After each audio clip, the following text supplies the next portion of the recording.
Make sure the button is up. Be up. Yes, thank you. Can you hear me? Yes. Good thank evening. you. Thank you so much. I appreciate this long day also, and I actually went through and crossed out like half of mine, so hopefully I'm going to be under 2. Okay. If you could also identify yourself, please. Yes, I am Gail Faramusla. I'm the Executive Director of the Mother of Life Pregnancy Center in Providence. For over 30 years, we have provided free assistance to women and their families with free pregnancy tests, limited ultrasounds to determine viability of a pregnancy, which is then confirmed by our MD. We provide baby clothing, diapers, wipes, bottles, car seats, bassinets, and several other items needed for babies. We also provide parenting classes and community education on fetal development. I would like to emphasize our credentials as a center. We have a professional staff with a master's level counselor, a registered nurse, and we operate under the direction of a licensed OBGYN, Dr. Douglas Nisbet. We are certified with the state of Rhode Island in performing CLIA-waived pregnancy tests, and we adhere to all HIPAA regulations for the transmission of health information. Okay. I'm here to speak for the children in the womb that do not have a voice like you and I do. We are able to speak for our rights and they cannot.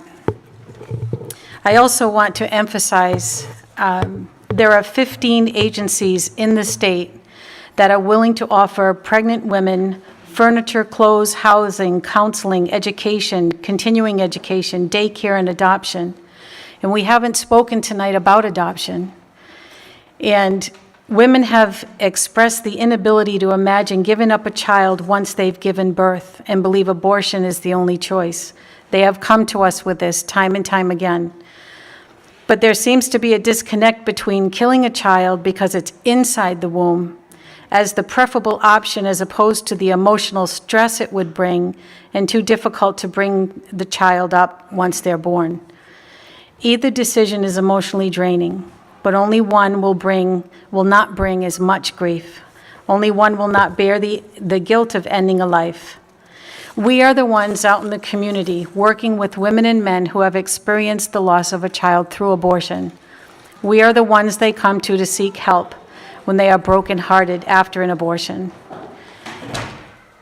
I'm going to skip down a bit. There are so many couples that have contacted our agency and fellow agencies asking if there are any girls that we work with who would be willing to have adoptive parents. Couples have been waiting for years. Why wouldn't we choose to offer this in late-stage pregnancy and not only give a child the life they deserve, but a couple who cannot conceive? I'd like to quote Dr. Omar Hamada is an obstetrician in Tennessee who has a blog. He has stated he's delivered over 2,500 babies and not a single fetal or maternal condition that required a third trimester abortion. Not one. Delivery, yes. Abortion, no. There are some animal activists that have been successful in protecting the euthanization of dogs that are pregnant and put in the shelters where they're overcrowded. What are we doing? Some may argue that it's a dog. She can't talk for herself. Neither can the human being in the womb.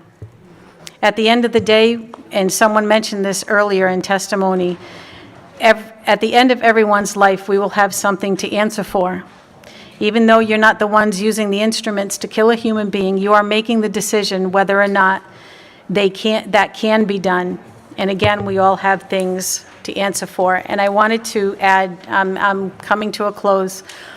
Representative Williams, I apologize on behalf of my community for the disrespect that you received this evening, and that's not at all our intent. And I want you to know what we do when you asked for the list. First of all, 90 to 95% of the women we work with at both our pregnancy centers, 95 are from a lower income class, okay? They barely have any money. They're on WIC, they're on the system.